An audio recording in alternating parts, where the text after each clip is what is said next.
John Madden is here, a native of England. He is the director of films famous for mixing history and fantasy. Last year he was nominated for an Academy Award for Mrs. Brown, his acclaimed 19th century romance about Queen Victoria. This year he's repeated that success with another period film, Shakespeare in Love. It is a romantic comedy about the world's most revered playwright William Shakespeare and the creation of the greatest love story ever told, Romeo and Juliet. It has received 13 Oscar nominations, including Best Director. Here is a trailer for the film. Shakespeare in Love. Romeo and Juliet. Just a suggestion. Good title. I am pleased to have the director of this film to talk about Shakespeare in Love.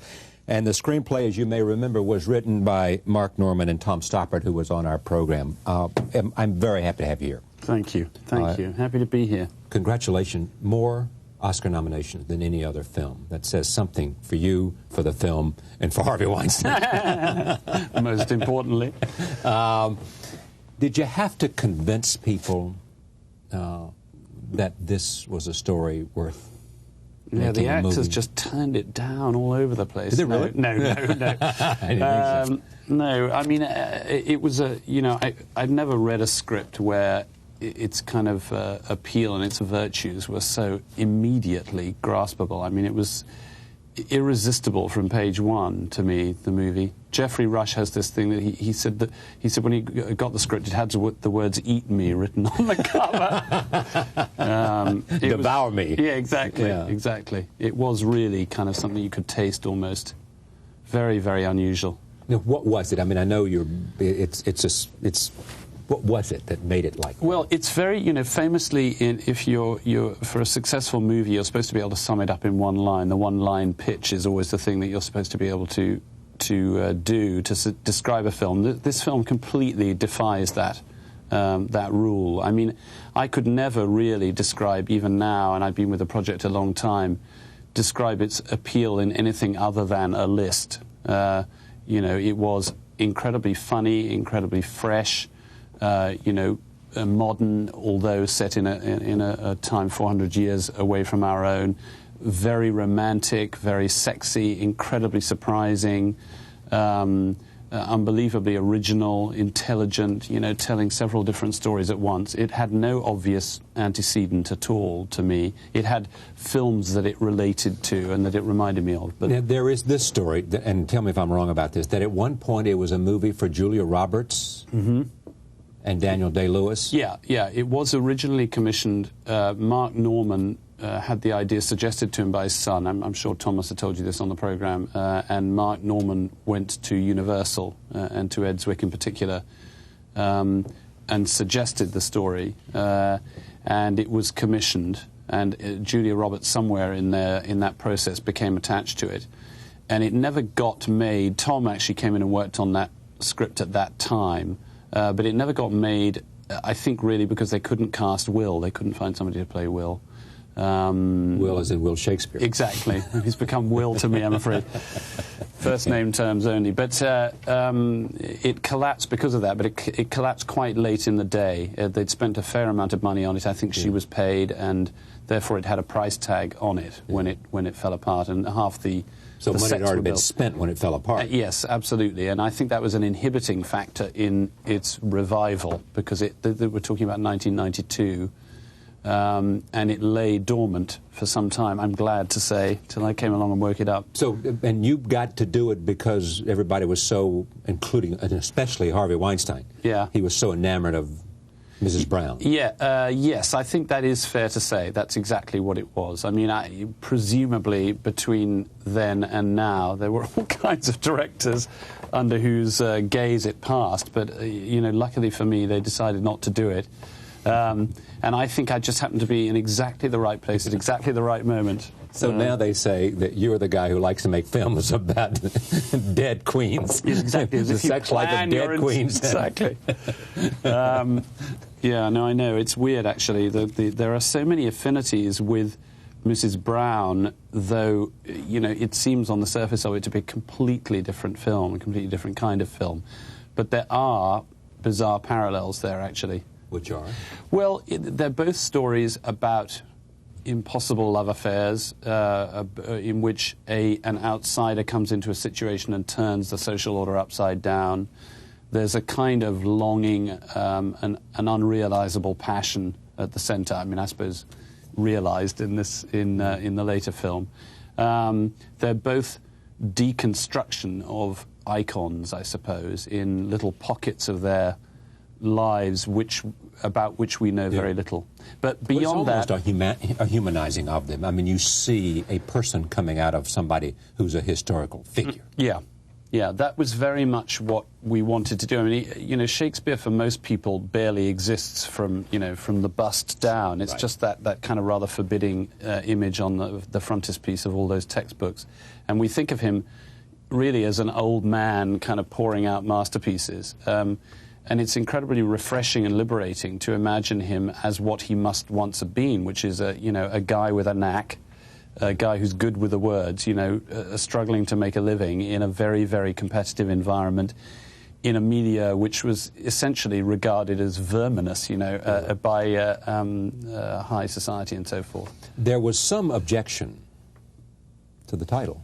Yes, it was discussed a great deal amongst us. I have to say I was absolutely adamant that the title should remain what it was. I mean, the S word was something that sent chills down people's spines, and I was led to believe that everybody would run in the opposite direction across the shopping mall if they were wrong.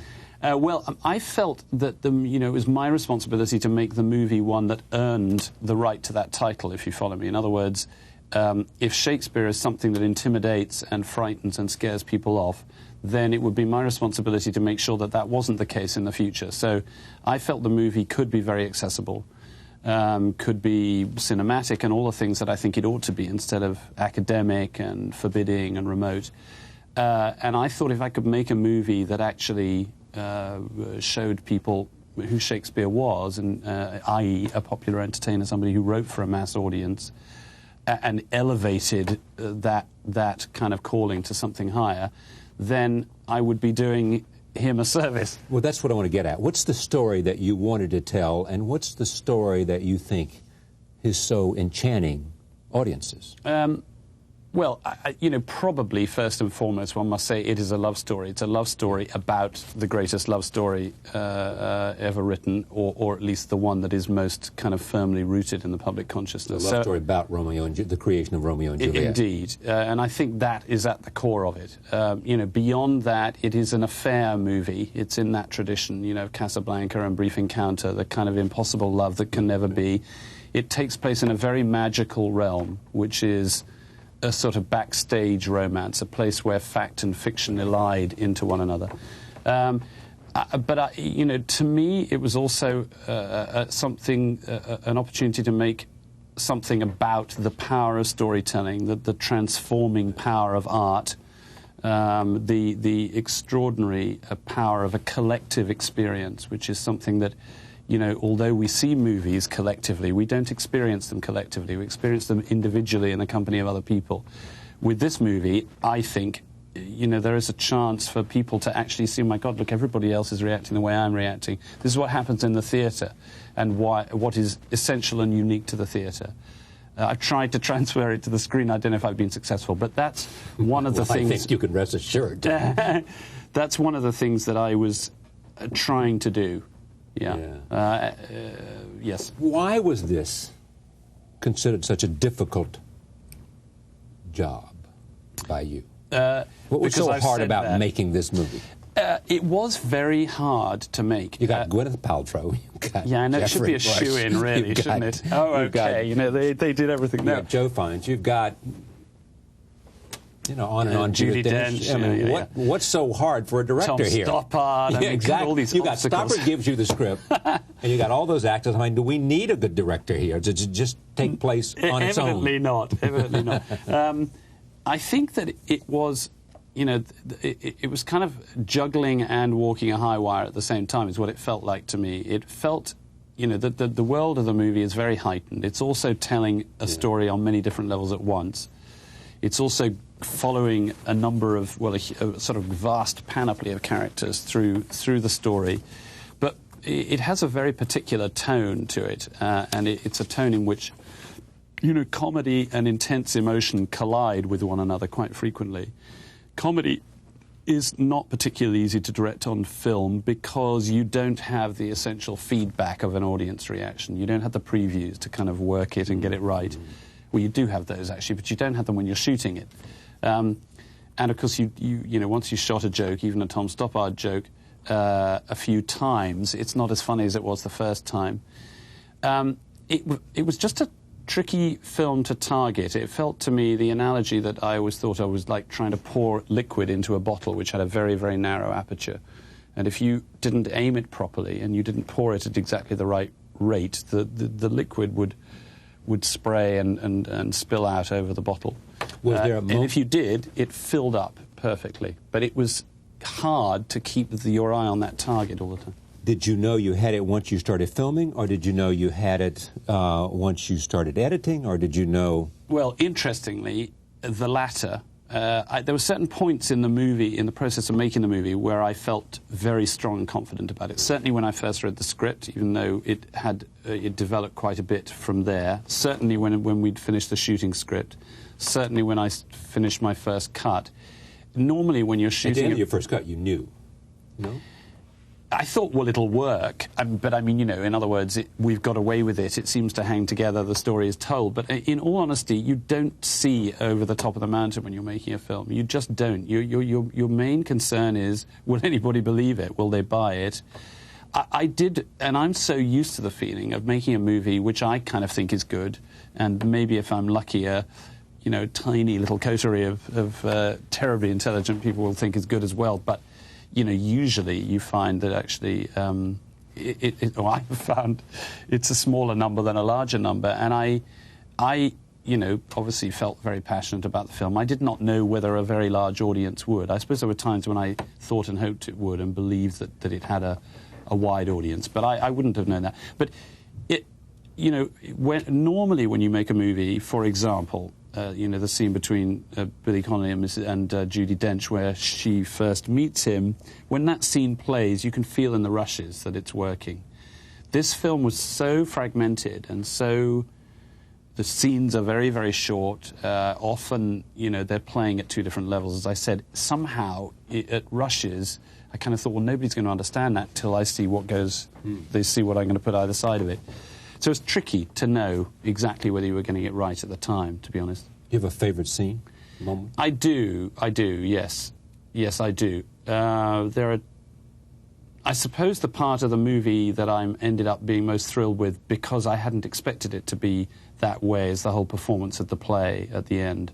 Not particularly because of what I've done, but because of the way the whole movie kind of gathers and collects and comes together and somehow becomes more than it is at that moment. The point where literally the audience in the cinema is watching itself reflected in an audience within the movie, and in between is this sort of ambiguous realm where this love story is playing out, which we are simultaneously watching on two levels: the level of the two characters we've been watching all the way through the movie, and the level of the literary, the fictional entities that we know they're becoming, and that we have in turn the vantage of posterity to appreciate. And at the same time, there's a documentary level of reality to that sequence that is startling to me. I never expected it to feel or look so real, but it does. You feel like you're watching that. You think that's what the first performance of Romeo and Juliet must have been like.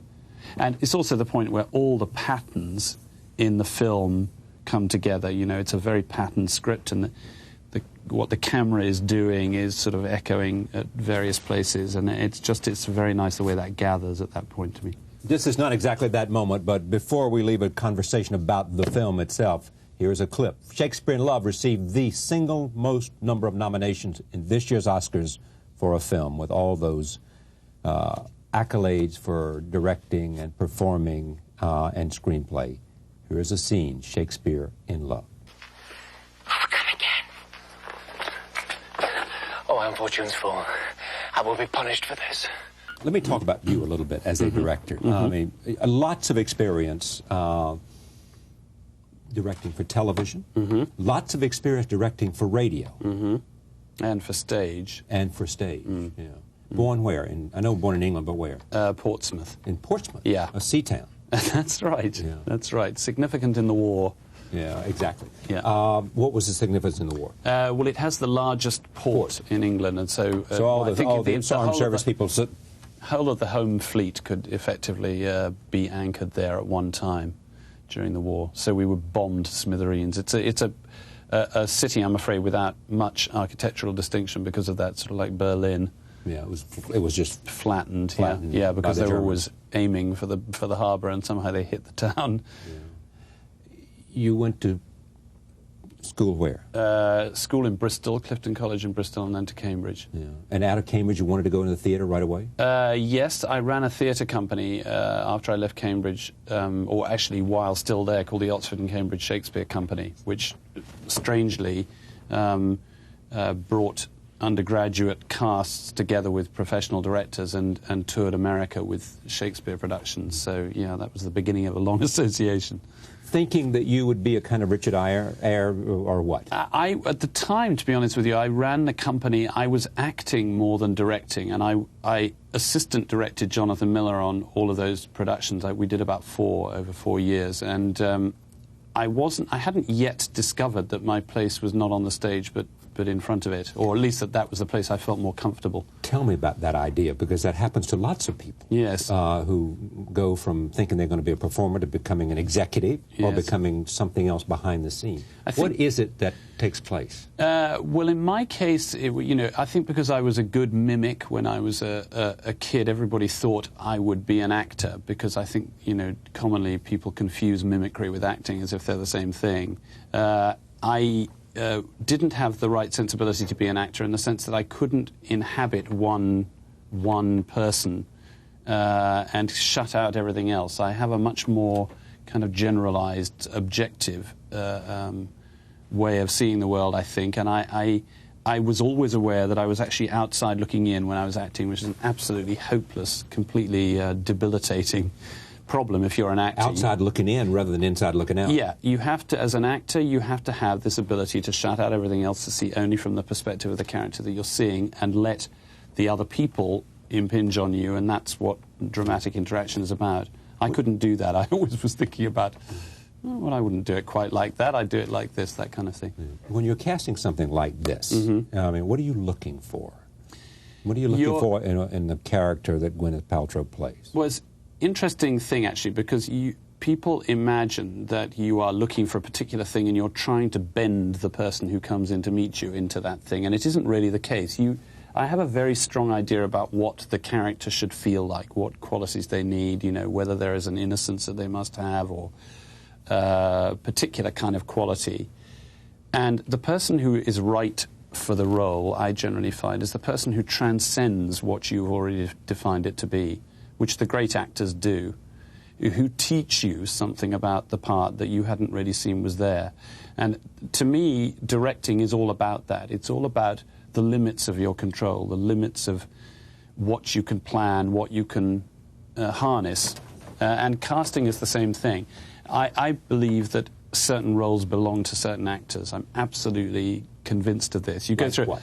Well, there's a sort of fatalism you have to have when you're casting, because you may, for example, just decide that so-and-so is the perfect person for the role, but they're not available, or so-and-so is the perfect person for the role, but they turn you down. I feel then that if I move on to the next person, that is right, it's appropriate in some way. And I feel, with everything I've done, actually, that I've ended up with the cast that is completely right for it, in my terms, and hopefully the rest of the world's. Joe and Gwyneth, for example, in this movie, absolutely were destined to play those two roles, in my view. Why was Gwyneth destined to play that role? Well, she's English to begin with admittedly a brilliant American accent, but no, I think she has just the perfect qualities for this part. How much of that is visual? A lot of it's visual. I mean, we've got to believe that this is a person who is capable of inspiring that play and the prototype of all Shakespearean heroines that followed. And the movies, let's face it, are about that. It's an intense love story in which all the men have got to identify with him and be as attracted to him, and so on and so forth. So that the physical presence and charisma is an incredibly important part of it. But you wouldn't be off the starting blocks if you didn't have the sort of skill that she has. I mean, she's got a very, very unusual talent, and I think a range that people are only just beginning to become aware of. But she particularly has both the sort of strange dualities she can be, for example, the ingénue at the beginning of the story that she has to be, and the mature, empowered woman at the end. She has an incredible mixture of, you know, strength and power and vulnerability at the same time. All lead actors must have that.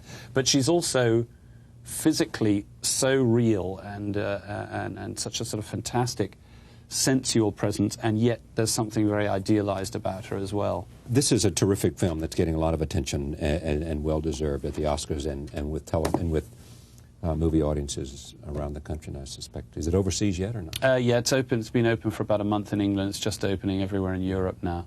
Yeah. Thank you for coming. Thank you very much. John Madden, nominated for Best Director, Shakespeare in Love. We'll be right back. Stay with us.